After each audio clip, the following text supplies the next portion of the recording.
¿Se nos ve bien?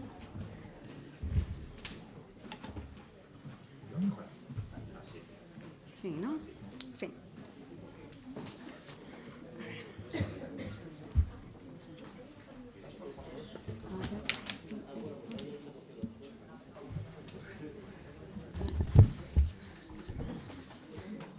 ¿No se entiende? ¿No? Anda, ¿no funciona? Sí. Pues entonces... Pilar. Sí, ahora ya funciona. Gracias. Bien, vamos a empezar esta segunda mesa de este primer día de las jornadas.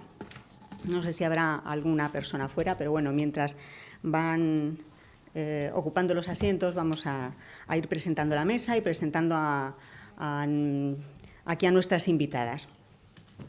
Esta mesa la hemos titulado Luchando contra adversidades, como veis ahí, Francisca de Pedraza y las mujeres en el Nuevo Mundo. Y cuando así la titulamos, pensamos en un principio que no tenía nada que ver Francisca de Pedraza con las mujeres del Nuevo Mundo. Porque, claro, Francisca de Pedraza es la única mujer documentada que ganó un juicio por malos tratos a su marido en 1624. Y las mujeres del Nuevo Mundo, a las que nos vamos a referir ahora, es un grupo de mujeres que viajó a través de un océano pues para crear una familia y lo hicieron guiadas por una mujer que fue Mencía de Calderón, que se puede considerar la primera expedicionaria española en 1550. Y dices, pues es que no tienen nada que ver, pero realmente sí hay un punto, una conexión entre ellas. Y esa conexión es que son mujeres que hacen algo completamente diferente a lo que hacía el resto de las mujeres en aquel momento y que salen de ese ambiente doméstico en el que la sociedad las tenía recluidas, ¿no? Para hablar de estas mujeres tenemos a estas dos mujeres conocidas por vosotros. Los seguidores de las jornadas conocéis seguramente a Olaya García, que tengo aquí a mi lado. Ella es miembro de la Asociación Verde Viento, que hace estas jornadas. Es historiadora, es docente, es traductora. ¿Me vas a decir cuántos idiomas sabes? 5. A ver, inglés, francés, italiano, alemán y español. Y claro. español. No nos olvidemos del español. Pues, sabiendo eso, yo creo que la novela histórica es el menor de tus problemas, ¿no? Bueno, con todo y con eso, se ha dedicado a la novela histórica desde hace muchos años. Nos ha dejado novelas ambientadas casi todas en la edad moderna y en el siglo de oro. Si no me equivoco, tenéis aquí algunas de ellas. El taller de libros prohibidos es una de las últimas. También hablas de las mujeres impresoras, que también es un tema muy interesante. No tenemos aquí Pueblo sin Rey, que es de la que hablamos el año pasado, en una mesa también sobre las comunidades. Y la última es La buena esposa, en la que habla precisamente de Francisca de Pedraza, de la que vamos a hablar en unos minutos. Y en la esquina, esto parece un ring, en la esquina tenemos a Elvira Menéndez, que también es otra mujer polifacética, donde las haya. De hecho, es actriz. Ella se ha dedicado mucho al teatro clásico, pero como esas cosas que siempre pasa a los actores, ¿no? Que al final muchas veces se os conoce por las series de televisión. Y bueno, cuando estuve documentándome en tu biografía, pues me hizo mucha ilusión ver pues series que todos conocemos, vamos, Periodistas, Hospital Central, Cuéntame, Siete Vidas. Pero lo que más ilusión me hizo fueron las series, o mejor dicho, los programas infantiles en los que participaste, que fueron legendarios para algunas generaciones, como por ejemplo La Cometa Blanca, Barrio Sésamo y La Bola de Cristal. Eso decidió que yo empezara a escribir para niños. Me impresionó tanto pensar que la literatura empieza en los niños, que sin ellos luego no hay literatura de adultos, que yo dije, bueno, yo tengo que escribir para niños. Y ahí me puse a escribir para niños. Sí. Efectivamente, es que ha escrito mucho para niños y es sorprendente que de pronto das un salto y empiezas a escribir novela histórica, ¿no? Bueno, yo había querido ser historiadora cuando era jovencita, pero se me cruzó el teatro y acabé en la Escuela de Arte Dramático. Así que no es tan... Claro. No es tan descabellado. Pero... Bueno, luego vamos a hablar de eso. Luego os voy a preguntar esa conexión que hay entre esas otras profesiones que vosotras también desempeñáis. Bueno, generalmente el novelista histórico tiene que trabajar en otras cosas. Es la misma, es contar historias. Es contar historias con tu cuerpo, con tu cabeza, con palabras, pero es contar historias. Efectivamente. Al final. Yo cuento historias. Pues su primera novela, precisamente, la tenemos aquí, que es El corazón del océano, y ahora nos va a hablar de ella porque en ella cuenta la historia de estas mujeres que llevan al Nuevo Mundo. Después del Corazón del océano vino El corazón de la selva y después Vida de una actriz, que precisamente va pues sobre una actriz, la Calderona, que fue la amante de Felipe IV. Sí. Bueno, pues en un momento hemos hecho un listado de un montón de mujeres muy interesantes, pero ahora vamos a empezar a hablar de las mujeres en las que tenemos pues que centrarnos para hablar de esta mesa. Así que vamos a empezar ya con Elvira, ya que estaba aquí en la esquinita. Y bueno, pues como decíamos, hablábamos de Mencía de Calderón, sí, que era una adelantada. Ahora nos explicarás lo que es cómo se llamaban así las adelantadas. Es una especie de gobernadora. Sí, era una especie de gobernadora o virreina. Era un título que concedía la corona. Si tú te comprometías, y bueno, y si a la corona le convenía, si tú te comprometías a mandar una expedición a América. Tened en cuenta cómo era la situación.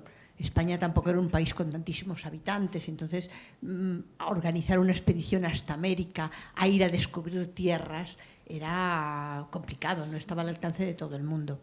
Pero era el único ascensor social que había en la época. O sea, ellos iban a América para valer más. Porque aquí no había ascensor social. En las clases nacías hidalgo y morías hidalgo, nacías pechero y morías pechero. O sea, no había ascensor social. Entonces, América era una forma de hacer. Y eso fue una circunstancia que aprovecharon las mujeres. Hasta ahora, por esa cosa de que las mujeres hemos estado ocultas, parecía que no había habido mujeres en América, que no habían ido españolas. Fueron muchas. Es más, seguramente creo que debemos a las mujeres que se hable español en América, porque fueron hasta profesoras y con frecuencia se ocupaban de los hijos de sus maridos o de otra gente. O sea que las mujeres hicieron ahí una labor importante, aparte de que si vemos el intercambio cultural que hubo, yo creo que fue más bien cosa de las mujeres. Cuando yo estuve en el Museo de América también, pero en el Museo de, ¿cómo le llaman? Del Mar, ¿no? Este museo que está aquí en la Castellana, ¿cómo se llama? El Museo Naval, eso, exactamente. Había unas historiadoras para aquello de No fueron solas y me comentaron que estaban expurgando y que habían encontrado que habían ido mucho más mujeres. Lo que pasa es que muchas veces las mujeres que iban acompañando a sus esposos y ni figuraban, o iban huyendo, habían tenido un hijo, las habían abandonado, eran prostitutas. O sea que todas esas mujeres que fueron y no quedaron muchos rastros, pero ahora se sabe que sí, porque ya en el segundo viaje de Colón van varias mujeres, van con Hernán Cortés, van muchas mujeres a América. Estas mujeres escapan de una situación tremenda. O sea, es que imaginaos cómo era la vida para una mujer, incluso para una mujer de clase alta. No las dejaban, eran como auténticas menores de edad toda la vida. Y España, por lo visto, no era el peor de los países en ese terreno. Pero mirad, una mujer no podía tener fortuna propia. Siempre pasaba de su padre a su marido. Y si se moría el marido, si había suerte y no tenía hijos, ella la gobernaba. Pero si no, con frecuencia eran el hijo el que pasaba a tener la potestad de la mujer, o sea, que mandaba en la casa. O sea, eso era, vamos a ver, incluso en los ropajes que vestían, que eran tremendos, es que no se podían ni mover. O sea, no solo eran las leyes, la religión, las tenían encerradas en casa, tenían las mujeres con cierta posibilidad de tener más cultura, las mujeres ricas, las nobles, las mantenían encerradas en casa, era un problema tremendo. Y algunas optaban por el convento, porque era una forma de no morirse a los 30 años después de 15 embarazos. O sea, era una vida tremenda para las mujeres. Pero a pesar de todo, las mujeres salieron adelante y metieron cabeza en muchos asuntos, como fue lo de América. Si vamos a hablar de Mencía de Calderón, en 1550 Mencía de Calderón es una adelantada, pero de rebote. El marido de Mencía de Calderón, Juan de Sanabria, le había pedido al rey el adelantazgo del Río de la Plata, lo que era Asunción. Allí se estaba creando una colonia en el que la corona tenía mucha desconfianza porque habían mandado a cabeza de barca, agrillado, vamos, con grilletes, lo habían mandado de vuelta a España y Domingo Martínez de Irala se había hecho con el poder. A la corona le llegaron noticias de que la zona se estaba convirtiendo, se estaban convirtiendo, le llamaban el jardín de Mahoma, porque les regalaban mujeres indias y los españoles, pues bueno, vivían allí con un harén cada uno, de todos, bueno, los gobernantes, me imagino. Entonces, la corona, cuando Juan de Sanabria le propone ser adelantado, dice que va a llevar 12 barcos, de hecho vende toda su fortuna para armar esos barcos, le propone que lleve mujeres para poblar. Mujeres para poblar significa mujeres reproductoras. En realidad, como si fueran animales, vamos, pero así era. La corona veía eso, quería que hubiese españoles. ¿Por qué? Los españoles en general, no todos, pero solían reconocer a sus hijos, aunque fuesen mestizos. Y entonces la corona llega un momento en que tiene miedo de que eso se les vaya de las manos, porque Asunción era una zona muy particular. Portugal, que le correspondía solo la esquina de Brasil, según el tratado, se estaba expandiendo hacia el este, hacia el sur, y tenía los ojos puestos en el Río de la Plata. Pero no solo Portugal, también los tenía los ingleses, los franceses, porque allí había colonias de gente que iba a intentar conquistar eso. Entonces, Mencía de Calderón, que va con su marido a América, cuando llegan a Sevilla, muere el marido. Entonces, debía de ser una mujer muy inteligente, porque convence al Consejo de Indias. Su hijo, el adelantazgo era por 2 vidas. Su hijo solo tenía 18 años. Y su hijastro, que en realidad no era hijo suyo, pero vamos, parece ser que ella le crió y lo quería mucho. Su hijo tiene 18 años y ella le dice al presidente del Consejo de Indias: oye, ¿cómo vamos a poner una expedición tan importante en manos de un crío? Mejor es que lo haga yo. O sea, ella consigue ponerse al mando de la expedición. Su hijo va por un lado y ella va con tres buques donde van las mujeres para América. Fue un completo desastre ese viaje. Nada más salir de Canarias, donde paraban a aguar, a coger agua y a coger alimentos y animales vivos, porque los viajes a América eran peligrosísimos en aquella época. Pues bueno, nada más salir de Canarias, ella al frente de los 3 barcos, hay una tempestad tremenda y desaparece uno de los barcos. Nunca se sabe qué pasó, pero van costeando porque se les rompe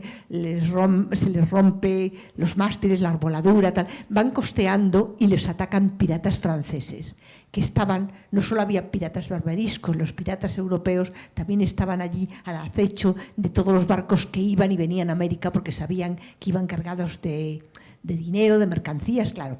Entonces, ellos tienen que ir. Les llevan todo, les llevan el agua, les llevan casi todo lo que tienen a bordo. Entonces tienen que ir costeando por la costa de África hasta que allí, al mando de Mencía de Calderón, hasta que allí reconstruyen los barcos y se atreven a cruzar el océano. Pero ya no era el momento bueno para los vientos. Y entonces están 3 meses casi sin moverse. Les da la peste del mar, que ellos pensaban en realidad era el escorbuto, la falta de vitaminas, porque ya no tenían alimentos frescos. Y entonces casi todos los que llevaban eran alimentos salados. Entonces mueren también muchas mujeres, y pero al final consiguen llevar a América, donde son los portugueses, que bueno, se llevaban, pero no se llevaban, mujeres blancas allí, y además que van a un sitio donde a ellos no les conviene que lleguen. Ellas terminan en la isla de Santa Catalina, que entonces era española, pero ahora es Santa Catarina, porque los portugueses se apoderaron de ella. Ella funda el puerto de San Francisco, que ahora es San Francisco do Sul, porque pertenece también a Portugal, pero después de estar prisioneras allí casi 2 años por los portugueses, van a través de la selva, no sé si son 1.600 kilómetros de selva, y consiguen llegar a Asunción. Y ella está al frente de todo, esta mujer con un valor impresionante. Su nombre no apareció cuando fue una hazaña, porque guió no solo a las mujeres, había un montón de hombres también en la expedición, los guió a todos y los consiguió llegar a Asunción.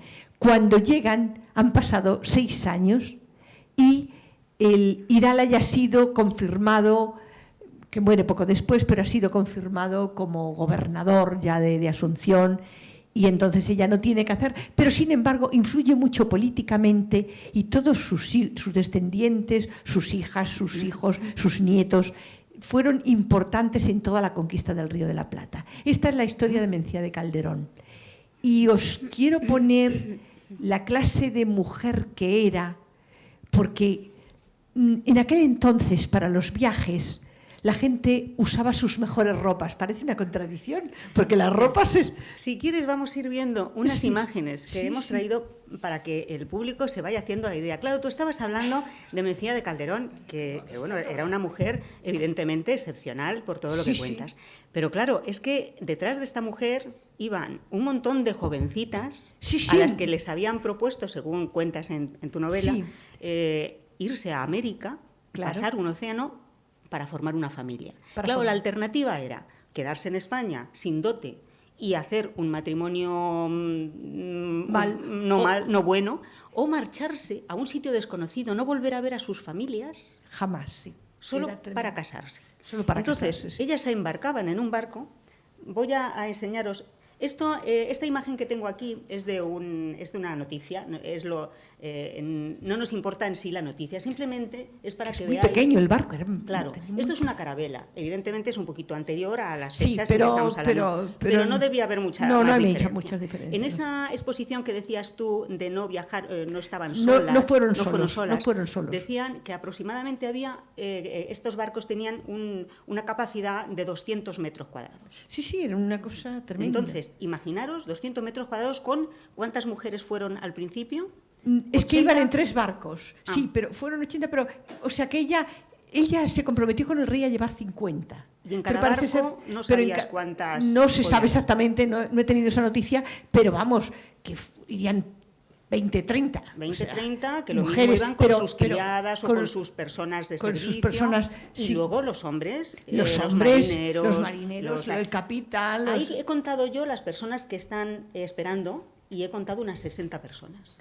Sí. Imaginaros que si la tripulación es más o menos de 60 o 70 en un solo barco. Sí, era tremendo. Yo no sé cómo... Era tremendo, realmente era tremendo. De los vestidos. Sí, los vestidos. Ahora pues aquí me parece que es Isabel de Portugal, lleva cartón de pecho. El cartón de pecho era una especie de armadura por el que no se les notaba el pecho, pero a veces era de cartón, otras veces era de cuero, a veces llevaba varillas, pero el caso es que te dejaba la ropa lisa. No solo lleva cartón de pecho, sino debajo de ese vestido creo que lleva verdugado. Los verdugados eran unos aros que podían ser de mimbre o a veces metálicos, habría de muchas clases, que se ponían encima de la falda para que la falda quedara huecada. O sea, y luego encima, que aquí ella no lleva, en esta época, de la época de Mencía de Calderón, llevaban las lechuguillas embaradas a veces con una cosa que no las dejaban ni moverse. A todo eso hay que añadirle los chapines. Los chapines. Mira. Los chapines. Los chapines las obligaban a andar deslizándose. Y entonces todo el mundo decía, hay que ver el empaque que tienen las damas españolas. Lo que no podían era ni moverse. Para colmo, no, cuando estaban con hombres en una mesa, en un banquete, las mujeres, incluso la reina, se sentaban en cojines, no se sentaban. O sea, que imaginaos con todo este aparato y sentadas en un cojín. O sea, era bueno, todavía tenemos cosas así como unos taconazos que digo yo, pero bueno, ¿dónde vamos ellos? Los hombres no se ponen tacones, pero vamos, pero aquello era tremendo, o sea, pero cómo, no sé ni cómo podían pensar. Fijaos, eso es el verdugado, esos son los verdugados. Las plataformas del zapato, que esto es verdad que alguna vez en algún museo lo hemos visto y nos ha sorprendido, pero es verdad que, por ejemplo, en las series de televisión, tú lo sabes, yo no sé si dulcifican esas cosas por comodidad también del actor, pero nunca sacan que llevaban esos zapatos, ¿no? Hombre, yo no sé hasta qué punto en la vida diaria, me imagino que dentro de sus casas, que era donde pasaba la mayor parte del tiempo, porque apenas las dejaban salir, tenían que ir acompañadas de un caballero, de un ama, de un no sé qué, o sea, las pobres eran unas desdichadas. Es más, me imagino que dentro de sus casas pues no usarían esas cosas, pero eso era tremendo. A todo esto, veis el manto que llevan. En esta época, cuando salían a la calle, eran las tapadas de medio ojo. O sea, que llevaban solo un ojo al descubierto, aún encima se tenían que pegar unos trompazos, como yo hoy, tenían que tomar unos trompazos impresionantes, porque imaginaos todo este aparato para lucirse, y seguramente así debieron de entrar en el barco, ya que tenían que lucir sus mejores galas. A veces llevaban tapadas de medio ojo, pero hay veces que llevaban la cara tapada con antifaces, con máscaras, era una cosa tremenda. O sea, la esclavitud a la que estaba sometida la mujer, es que yo no me explico cómo pudieron hacer tantas cosas. Y las hicieron, porque las primeras en llegar trigo, cebada... Mira, María Escobar lleva las primeras semillas de trigo y cebada al Perú. A México las llevan antes, ya en la época de Cortés. Y son mujeres las que los llevan, porque los hombres van con afán de conquistar, pero las mujeres iban con el afán, que eso fue bueno para ellas, iban con el afán de vivir. Y entonces era frecuente que tuvieran intercambio con los indios, que tuvieran, no sé, que se dedicaran al comercio, porque hubo mujeres que, es más, la que estableció la primera línea de transporte entre España y América era una mujer. O sea, os digo que hicieron una labor muy importante las mujeres en América. Fueron profesoras, fueron carniceras, hicieron un montón de cosas. A veces también se fueron a conquistar, pero las menos. La mayoría de las mujeres pues se quedaban allí con las indias. De hecho, ¿qué sería de nosotros? ¿Qué sería del gazpacho si no nos hubieran traído el tomate, los pimientos? ¿Qué sería de ellos si no nos hubiéramos llevado el arroz, la caña de azúcar y todo eso? Pues de esto se encargaban las mujeres. En la misma expedición de Mencía, ella habla de que tiene que llevar, para no encontrarse con todo cosas desconocidas, de que tiene que llevar semillas de vegetales y todo eso. O sea, que esta labor yo creo que es importante resaltarla. Toda esta labor cultural de que seguramente habrá implicado el teatro, el teatro también, porque se hace teatro en América casi desde el principio, pero bueno, habrá implicado la cocina, la música, el intercambio, porque el flamenco incluso tiene reminiscencias americanas y africanas, es una especie de mezcla. Por eso os digo que toda esta mezcla, toda esta cosa cultural de las mujeres que se veían allí, y digo de las mujeres más simples, que seguramente intercambiaban recetas con las indias, nos han creado hasta nosotros. Sin ellas, ni los americanos hubieran hablado español, ni nosotros hubiésemos tenido esta riqueza cultural, gastronómica y muchas otras cosas. O sea que yo creo que debemos mucho también a las indias y a estas mujeres que hicieron estos viajes. Y bueno, pues Mencía de Calderón fue una de las primeras al mando de una expedición y tuvo mucha repercusión, aunque injustamente no llegó a hacerse con el cargo de adelantada, nunca lo hizo. Fue un completo fracaso en esa expedición, pero llevó allí mujeres que influyeron mucho en la historia de Asunción y todas las ciudades que se crearon, Córdoba, Buenos Aires, todas las ciudades que se quedaron alrededor. Y seguramente, gracias a esta expedición, Portugal no se quedó tan bien con el Río de la Plata. O sea que hay que decir que, bueno, pues ahí está. Estas mujeres fueron importantes. Y estas chicas que fueron, ¿qué opción tenían? O si no tenían dote, eran hidalgas pero sin dote. Si no tenían dote, ni siquiera podían entrar en un convento, porque si no tenías dinero entrabas en un convento de criadas. O sea que era una cosa era muy complicado para la vida para ellas. Pero bueno, y se fueron a América y afortunadamente, a lo mejor ellas los pasaron mal, pero afortunadamente para nosotras pues, ha sido una riqueza cultural para América y para nosotras, dentro de lo malo que hubo en este encuentro, ¿no? Fíjate qué curioso que cuando estás hablando de esas mujeres a las que se les propone irse a América, están en su casa tranquilamente y no les importa enfrentarse a esos peligros. Pero existe la otra versión, y ahora vamos con Olaya. Hay veces que los peligros los encuentras dentro de tu propia casa. Es que las casas eran los peligros de las mujeres, yo creo, realmente. Entonces, ahora Olaya nos va a hablar de Francisca de Pedraza, que su vida es tan contraria a la de esas mujeres, pero seguramente entre esas mujeres también habrá casos que desconocemos de malos tratos. Mucho. Es más, Cervantes tiene un entremés del juez de los divorcios, o sea que habla, era algo que estaba en el ambiente, porque hay una actriz que se consigue divorciar y recupera su dote también, o sea que algunas mujeres muy persistentes lo conseguían, pero claro, era tremendo. A ver, háblanos, porque es muy interesante este personaje. Bueno, Olaya.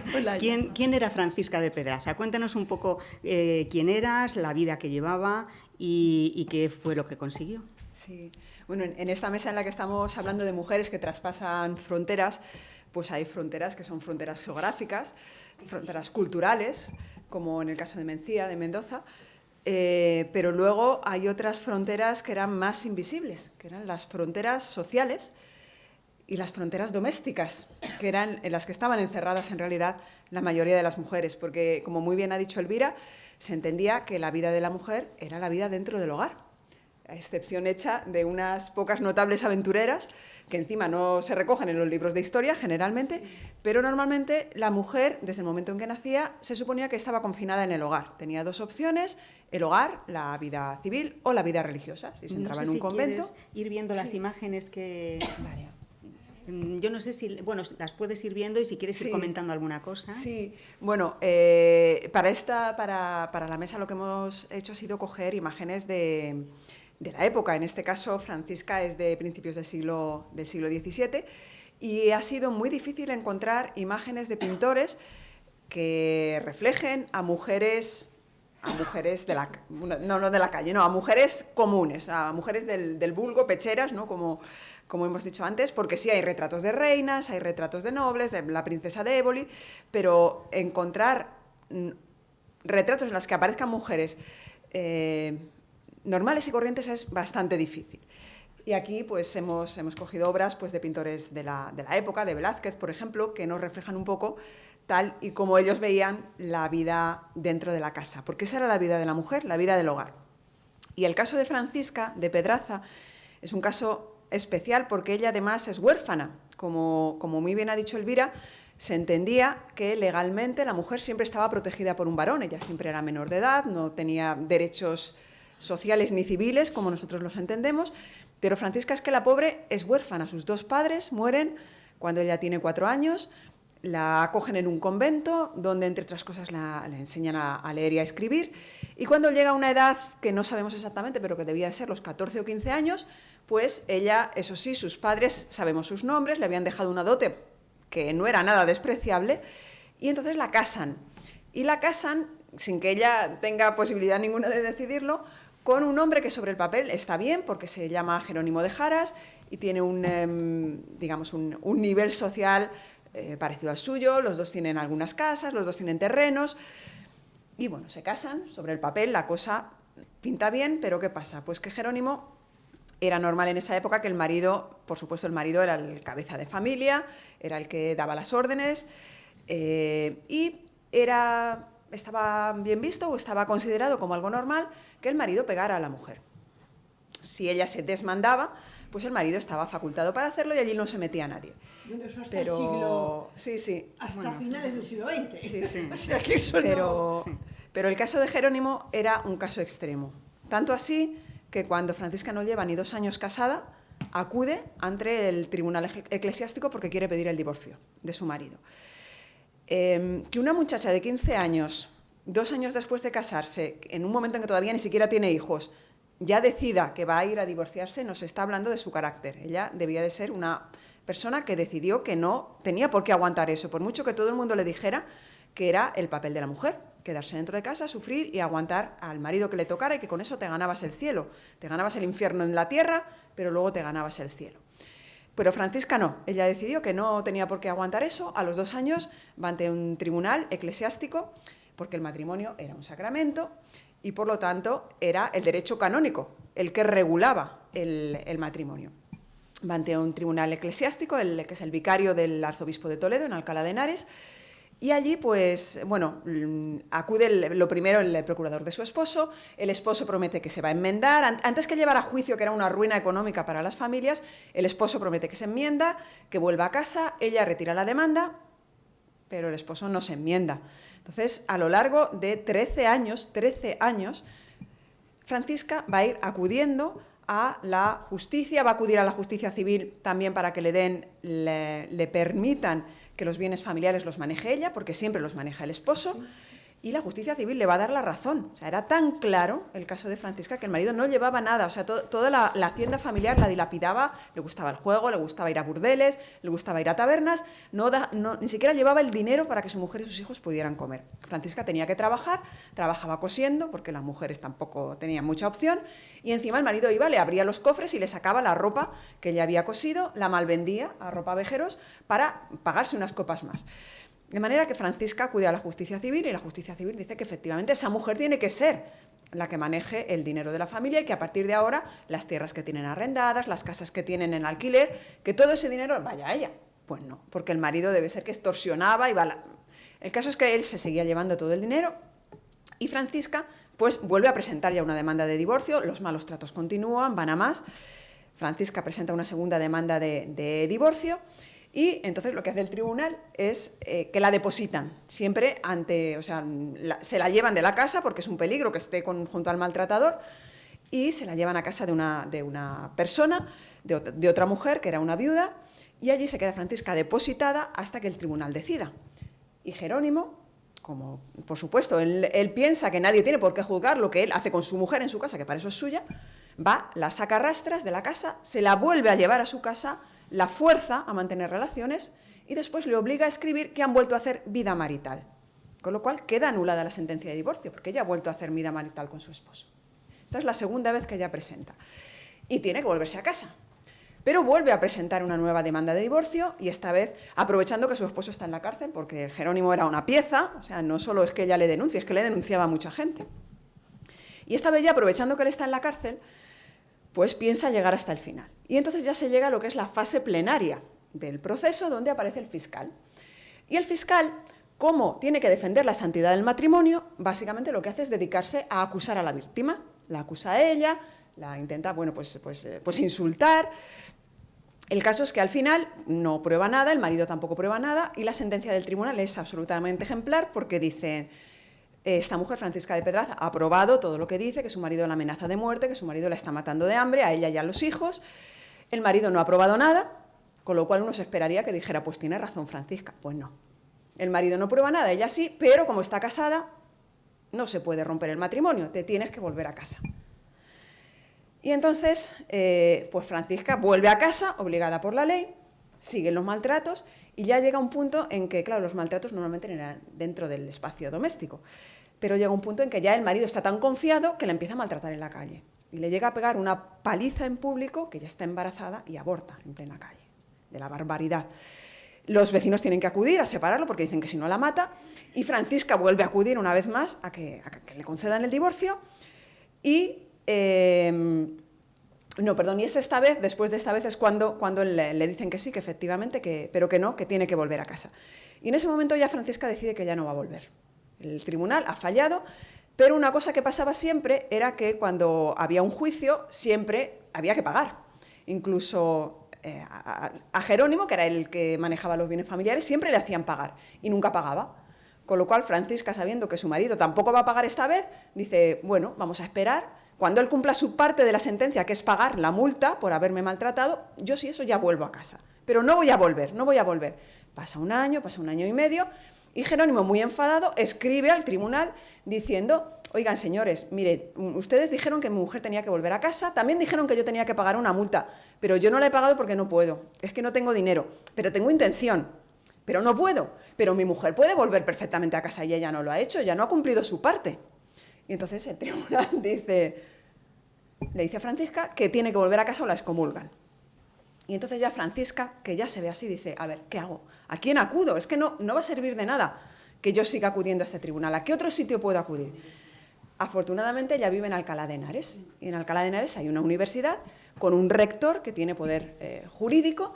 Lo que pasa es que normalmente podría juzgar a gente de la ciudad, pero no lo hace, porque solo juzga a los alumnos y a la gente que está en la universidad. Pero en este caso Francisca pide, y en este caso tiene que acudir a pedir al Papa, al vicario del Papa, que está en España, que le dé permiso para llevar el juicio a la universidad, porque es su última esperanza. Y efectivamente el nuncio papal, Inocenzo Máximo, se lo concede. Francisca va a la universidad, donde hay un rector. Nunca se había dado, porque la Universidad de Alcalá es una universidad de teología, con lo cual los que juzgan son expertos en derecho canónico, es de esperar que vayan a decir lo mismo que ya ha dicho el Tribunal Eclesiástico, pero justo este año, porque el rector dura un año, por votación, justo este año hay un rector, Álvaro de Ayala, que había estudiado Derecho Civil. Y Álvaro de Ayala, cuando recibe el expediente, toma una sentencia que no tiene nada que ver con lo que le han ido diciendo a Francisca y dice, esta mujer tiene razón. Esta mujer se tiene que divorciar, divorciarse era separación matrimonial, ¿no? Lo que nosotros hoy entendemos que puedan vivir legalmente en domicilios separados. Esta mujer se tiene que divorciar, esta mujer tiene que recibir la custodia de los hijos, que iba al marido por las leyes de Toro desde hacía ya 200 años, tiene que recibir la custodia de los hijos, tiene que recibir su dote, tiene que recibir lo que el marido ha aportado al matrimonio, las arras, y Álvaro de Ayala da algo más que Francisca no había pedido, una orden de alejamiento. Este hombre no se puede acercar a esta mujer, ni puede mandar a nadie en representación de él para que vaya a, bueno, pues a hacerle la vida imposible. Es una sentencia absolutamente histórica en contra de lo que eran las sentencias que normalmente daban los tribunales eclesiásticos y que se pudo dar porque había en Alcalá una universidad y Francisca tuvo la opción de ir a una universidad. Porque si no, salvo casos excepcionales de personas de la nobleza o de personas famosas, como puede ser una actriz, que eran, diríamos, mediáticos, hoy en día, una persona que no tiene valedores de ningún tipo, que es del pueblo más, que no tiene ni siquiera padres ni nadie que vele por ella. Es que era imposible que esa mujer hubiera conseguido un divorcio si no fuera por esta circunstancia excepcional, que en su caso no sentó precedente porque las cosas siguieron igual, pero que para nosotros hoy en día tiene muchísimo valor histórico. Fíjate lo que es la historia, ¿no? Esta pobre mujer, 13 años luchando, que además a mí lo que más me sorprendió es la persistencia que tiene en seguir y en seguir. Sí. Pero también tenemos el lado positivo, que es que gracias a esa persistencia y esa insistencia de esta mujer, quedaron documentos. Y esos documentos son los que nos ha traído ahora el personaje de Francisca de Pedraza. Este es el libro del historiador que descubrió la historia de Francisca de Pedraza. Y aquí, bueno, tengo, lo he recogido de este libro, la firma de ella, que está ahí puesta, Francisca de Pedraza, Jerónimo de... ¿Cómo se llama el marido? De Jaras. De Jaras. Y esto que a mí me impresionó cuando lo estuve leyendo, dice el autor, que es Ignacio Ruiz Rodríguez: recuerdo perfectamente que cuando acabé de leer aquellos papeles, sin haberme dado cuenta, tenía los ojos empapados en lágrimas. Se trataba, sin duda alguna, de una de las historias más duras que había leído en todo aquel periodo de confección de mi tesis doctoral, puesto que en la historia de Francisca de Pedraza se entrelazaban la historia de muchas de las mujeres españolas de épocas pretéritas, la del sometimiento, la del dolor, la soledad, la de los malos tratos. Había surgido un extraño idilio entre una mujer de los siglos XVI y XVII y un investigador español del XX. O sea, esto es un bombazo para un historiador encontrarse un documento así. Y también me imagino la cantidad de documentos que tiene que haber en los archivos, hablando de mujeres desconocidas. desconocidas en principio, porque, por ejemplo, viajando con Mencía de Calderón, había muchas otras mujeres que seguramente tendrían nombre y bueno, tenían una vida, ¿no? Salvo por documentos así, desconocemos que existiera, ¿no? Y ahí viene esa necesidad de revisionismo de la historia, porque parece que las mujeres no han existido, o sea, es como un laberinto, o sea, como como si de pronto las mujeres solamente existiéramos en el siglo XX, ¿no? Pero anteriormente a nosotras, en la mitad de la población en el mundo éramos mujeres. ¿Y qué han hecho? Estaban sentadas en su casa esperando, haciendo labores de vainica doble. Pues no. Y a veces hacían mucho, ¿eh?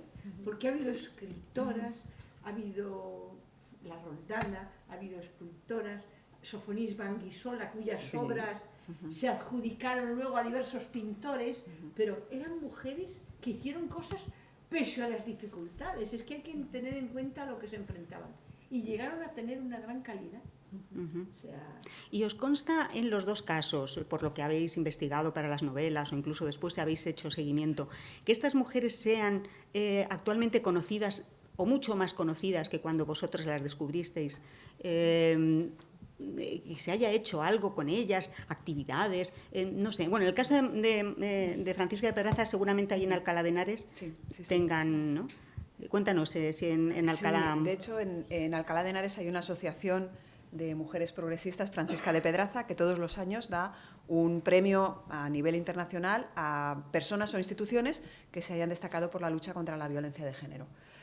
Y con respecto a lo que tú decías antes, yo veo que sí, que desde que yo empecé, que ya, bueno, yo tengo 50 añitos, con lo cual ya llevo unos años dedicada a esto, cada vez son más las mujeres que se van desvelando, cada vez son más las historiadoras e historiadores que manejan otro tipo de documentación que permite acceder a la vida cotidiana y sobre todo a la vida dentro del ámbito del hogar, a la vida doméstica.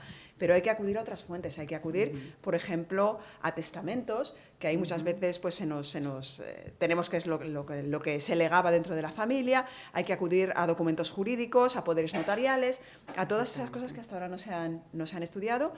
Y cada vez más están teniendo las mujeres espacio dentro de la historia y dentro de las historias. Pero queda muchísimo camino por recorrer.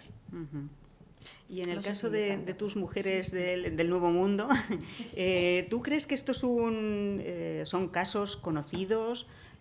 No eran muy conocidos. Es más, cuando yo empecé el libro... perdón. Sí. La historia de las mujeres en el Nuevo Mundo no era muy conocida. Recuerdo que cuando empecé el libro decía, bueno, pero si es que viajaron muy pocas. O sea, que no quedaba ni constancia. Sí que la había, lo que pasa es que había que investigar. Porque además muchas de ellas viajaban en los barcos. Por ejemplo, de pronto era una mujer que había tenido un hijo o que huía de su marido o una prostituta. Entonces viajaban en los barcos, a veces... de extranjis, no viajaban legalmente, no tenían documentos de la casa de contratación, porque para ir a América había que tener 5 generaciones de no tener parientes. Ser cristiano viejo, de sangre limpia, o sea, no se podían haber tenido un abuelo judío, musulmán, nada, tenía que ser de sangre limpia. Bueno, que también eso era luego una mentira, pero vamos. Y entonces con las mujeres pasaba igual. No las inscribían, se colaban en los barcos, vete a saber cómo. A lo mejor como grumetes, yo no sé cómo, o se colaban simplemente y viajaban. Pero viajaron bastantes mujeres y allí hay constancia de que fueron... Vamos, mira, hay un caso aquí de una mujer... Catalina Bustamante era una mujer que sabía griego y latín y decide viajar a América. Y entonces funda un colegio de niñas, sobre todo de niñas indígenas, porque la mayoría de los niños allí pues eran indígenas. Pero resulta que unos españoles así raptan a Inesica, una indígena que estaba en el colegio. Entonces ella se enfurece tanto porque la justicia no le presta atención, que manda una carta al rey, porque allí no le hacen caso. O sea, ella le parece que racen a una cría porque yo qué sé, se la llevaron, la violaron, no lo que sé lo que hicieron con ella, a una cría de un colegio, le indigna tanto que escribe una carta al rey, a Carlos V, pero la recibe Isabel de Portugal, la mujer. Y entonces se indigna tanto Isabel de Portugal, porque era una mujer con mucha cabeza, o sea, era una mujer muy inteligente, se indigna tanto que manda que a América vayan más maestras y muchas cartillas para enseñar a leer a los indígenas. Pero además hace una pragmática diciendo que no se puede entrar a hacer eso en los colegios. En un colegio jamás se puede entrar, y menos raptar a una chica, pero en los colegios de niñas no se puede entrar. Y entonces, desde entonces eso entró en vigor. Y bueno, pues es una cosa importante. Creo que ahí establecen como por ley que no puedan... Son leyes muy innovadoras, ¿no? Ahora Sí, nos sí, parecen sí. incluso muy modernas, ¿no? Te pones a pensar y es posible que en la edad contemporánea no encuentres ese tipo de leyes, como ocurría con ¿era él decano? El rector de la universidad. Sí. Claro, hablamos de estas mujeres, lo que sufrieron, lo que tuvieron que... Pero también hay que darle el valor a ese hombre Claro, que sí. tenía, que decidir sobre una cosa y que tuvo la valentía de llevar la contraria a sus Bueno, hubo muchos ¿no? hombres también valientes, ¿eh? Claro. O sea, es que estamos hablando, hubo muchos hombres valientes que allí en América hicieron una labor para ayudar mucho a los indios. O sea, se habla solo de lo malo, pero también hubo gente que hizo cosas muy buenas. De hecho, si se conservan, hubo gente que hasta escribió diccionarios de guaraní, o sea, que si se conservan todo eso, es gracias a hombres, a veces religiosos, que lo hicieron. Porque, por ejemplo, hablando de la zona del Río de la Plata, por la zona de Asunción, son los franciscanos los que crean,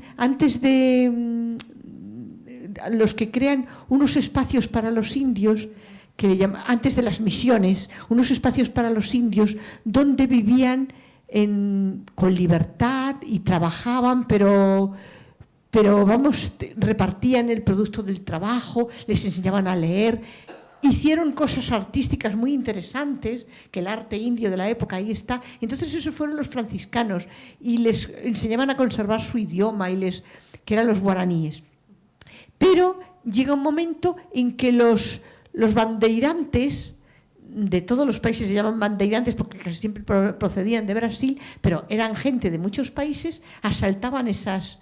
No le llamaban misiones, perdón, reducciones. Reducciones, no le llamaban misiones todavía. En esas reducciones las asaltan y destruyen eso. Pero luego después llegan los jesuitas y es cuando hacen las misiones, también por toda la zona. Ahí hubo gente que hizo unas labores impresionantes, porque pensaban, y lo mismo lo pensaba también Isabel la Católica, que en eso hay que reconocérselo, que los indios eran sus súbditos y eran iguales.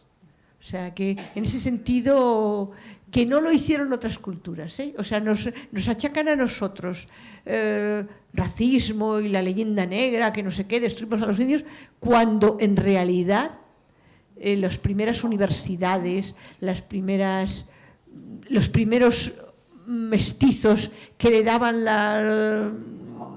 la fortuna de sus padres eran españoles. O sea que todo hay que decirlo. Y fueron muchos hombres. Bueno, Francisco de Vitoria empieza a hablar, el primero en establecer los derechos humanos para todo el mundo. O sea, todo eso son cosas muy importantes y yo creo que hay que tenerlas en cuenta. Hemos hablado de las mujeres porque aquí fueron las perdedoras, pero en América era una oportunidad para ellos. Los hombres se iban a conquistar o por ahí y ellas se quedaban gobernando y estableciendo industrias, estableciendo la vida cotidiana, que era muy complicada también, pero lo hicieron, y lo hicieron mujeres, que eso tampoco se nos tiene que olvidar.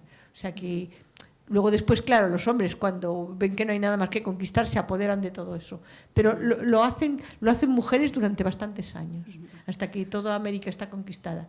Y para una mujer que aquí no podía salir de casa, pues claro, ir a América, por lo menos, podían moverse. Pero hay que decir que eso que dices tú, Elvira, también pasaba en España. Hombre, porque en sí, las por clases supuesto. sociales ya, los hidalgos, muchas veces los maridos estaban fuera de casa, casi siempre. Claro. Tenían muchas posibilidades. Sí. Tenían que ir a palacio, estaban en la corte, les mandaban de acá para allá, y eran las mujeres las que se quedaban en casa. Sí, además los hidalgos no trabajaban. Claro. O sea, aquí había que procurar, solo se podían ocupar de asuntos No trabajaban con las manos. Con las manos, o sea, es lo que quiero decir, que solo se podían ocupar de asuntos de negocios burocráticos o de ir a la guerra, pero no. Entonces eso fue tremendo para el desarrollo económico de España, que la clase que se suponía más preparada se dedicase a hacer tonterías, porque eran tonterías, pues significó, claro, al final eso lo pagamos muy caro. Pues se dedicaron a venir, la corte se dedicó a vivir del dinero que venía de América, que luego empleaba en guerras, y por otro lado la iglesia, todos estos altares de plata y todo eso ponían muchos de Potosí, de México, que se lo quedó también la iglesia. O sea que todas esas riquezas que vinieron de América no revertieron en el pueblo, se lo quedaron, se malgastaron. Quiero decir, o sea que al final fue casi una desgracia, en algún sentido, depende de cómo lo veamos, pero en algún sentido fue una desgracia porque no se aprovechó como debía haberse aprovechado eso. Bueno, yo tengo todavía algunas preguntas que las voy a dejar en reserva porque voy a pasar ahora el testigo al público, a ver si quiere hacer alguna pregunta en concreto. No sé si hay por aquí algún micrófono. Sí, creo que ya están por ahí. ¿Alguna pregunta? Sí, por ahí. Hola, yo quería preguntaros si la historia esta que habéis contado de esta mujer, Francisca que es de Pedraza, que me ha llegado al alma, si sabéis cómo acabó su historia. O sea, ella consiguió el divorcio y sabéis algo luego de su vida posterior o de cuando murió o sus... Es que lo que sabemos de Francisca de Pedraza es exclusivamente su pleito. Entonces, una vez que consigue el divorcio ya no y que se confirma la sentencia por el siguiente rector en 1625, ya no sabemos qué fue de ella. Porque es que me ha llegado al alma la historia. Sí, es tremenda. Digo, ¿qué sería de ella después? Sí. Gracias.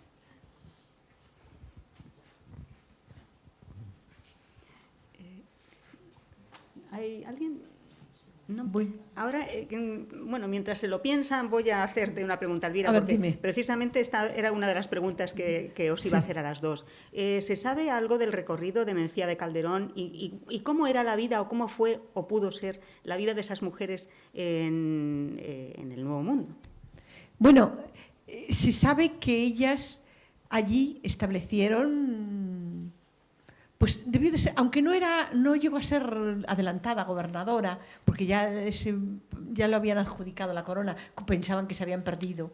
Cuando llega ella ya habían pasado 6 años y la corona ya no lo reconoce, pero sí que tenía cierta influencia, parece ser que tuvo cierta influencia política. Es más, sus hijos y sus nietos están en toda la historia de toda la zona. Uno funda una universidad, no sé si es un nieto, otro. O sea que sí que ella influyó bastante. Es más, en Asunción todavía, aquí, es un personaje desconocido prácticamente hasta que yo escribí el libro, pero en Asunción es como la madre de la población, ¿no? Fue una persona, debe de ser además una mujer muy inteligente, con mucho carisma, y fue una persona importante, sí, y sus descendientes también.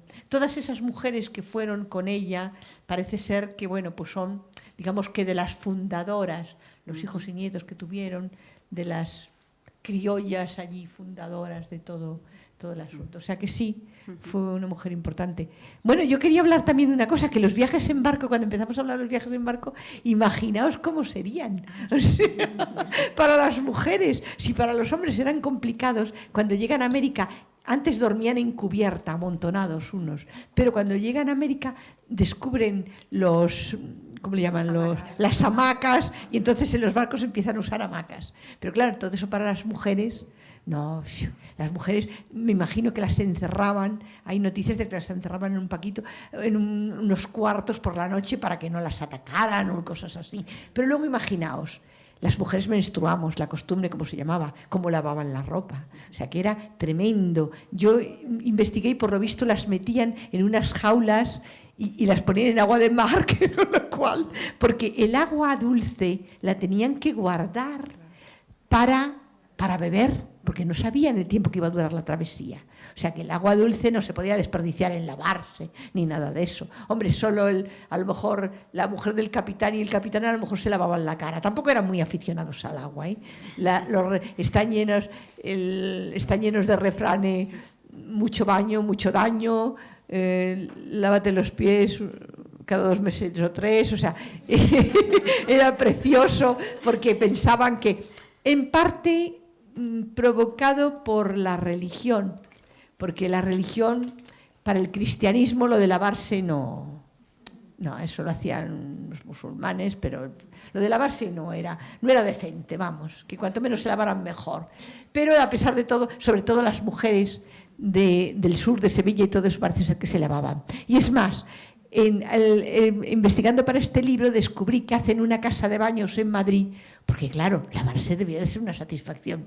Un italiano organiza una casa de baños en Madrid, pero ahí cae la iglesia y entonces lo tiene que prescribir un médico para que se puedan ir a la casa de baños. Pero claro, quien hace la ley hace la trampa. Todos los que tenían dinero se buscaban, iban a la casa de baños, los nobles, las mujeres, tal igual que podían, iban a la casa de baños. O sea que hacían lo que podían, pero estaba mal visto lo de lavarse.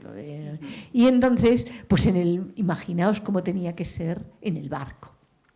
Los hombres hacían sus necesidades en lo que llamaban jardines, que era una especie de asientos que daban al mar sin traseros, ahí defecaban y bueno, los hombres lo teníamos fácil para hacer pis por la borda, pero lo otro pues tenían que ponerse en unos asientos que daban al mar, pero las mujeres ¿cómo hicieron eso? O sea, eran tremendos, o sea, la vida para una mujer en un barco era tremendo porque además no la respetaban, allí eran gente aunque me imagino que el capitán y todo eso trataría de poner orden, eran gente de los marineros, eran gente de clases sociales bajas, o sea, sin educación ni nada, y no sabemos lo que pasaría. Pero bueno, me imagino que fue tremendo, la travesía esa de meses en el mar sin comida. Lo llamaban bizcochos, que significa cocido 2 veces, que eran para que aguantaran la humedad. Pero con el tiempo la comida se les pudría. Las comidas, los pescados secos y todo eso se les pudría, porque claro, en el mar hay mucha humedad. Entonces, a veces pescaban, otras veces no encontraban pesca. Era tremendo. O sea, de hecho, en la expedición de Mencía murieron muchísimos, tripulación y mujeres, en ese viaje tan tremendo que hubo. ¿Alguna pregunta?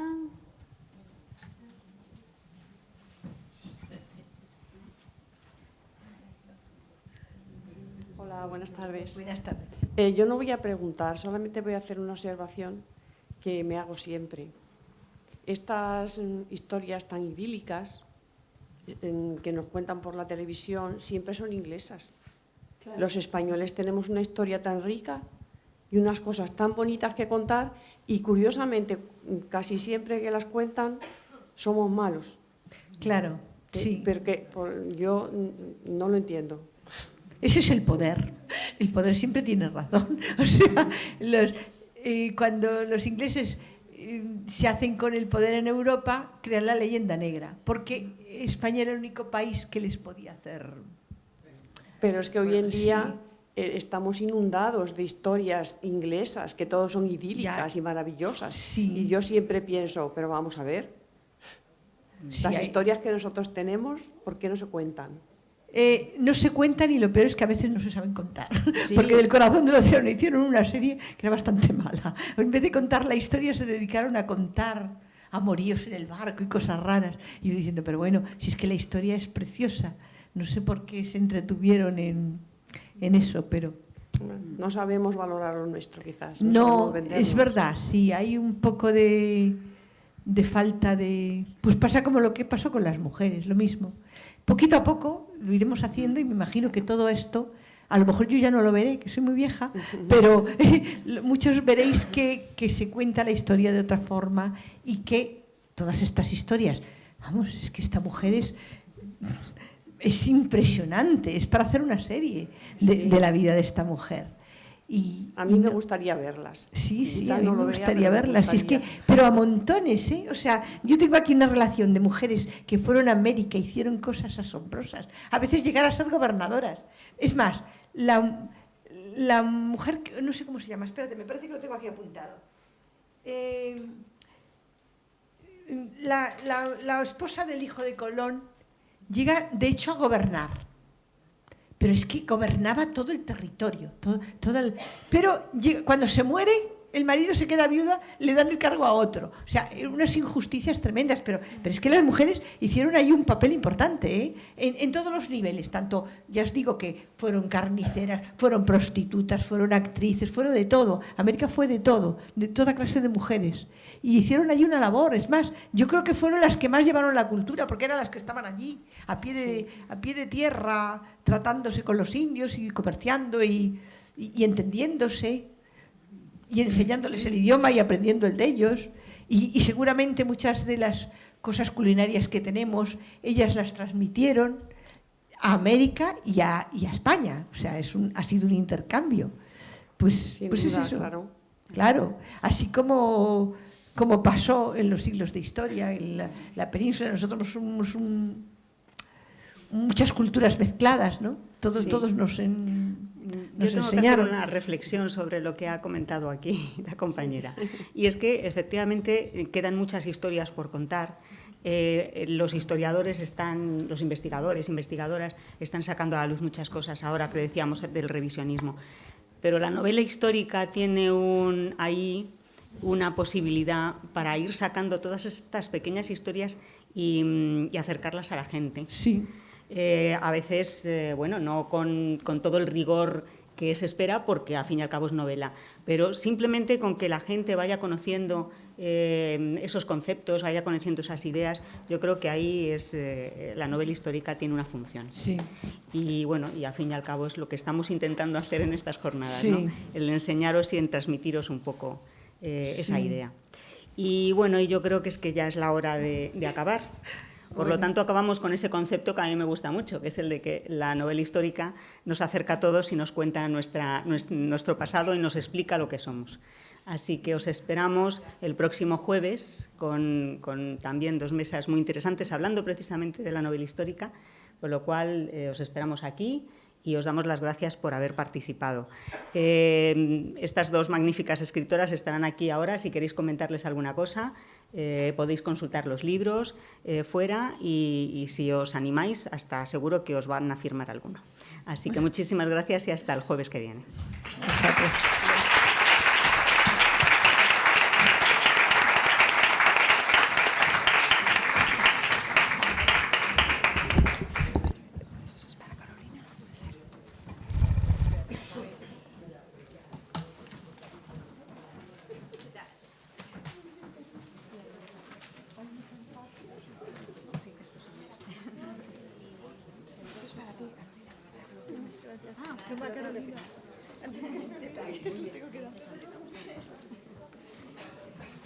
Es que hay tanto que decir que siempre te da la sensación de que se te queda corto todo. Ay, Eduardo no ha puesto el DNI. Ay, qué bueno el DNI. Sí. Ay, pues ha ido. Espera.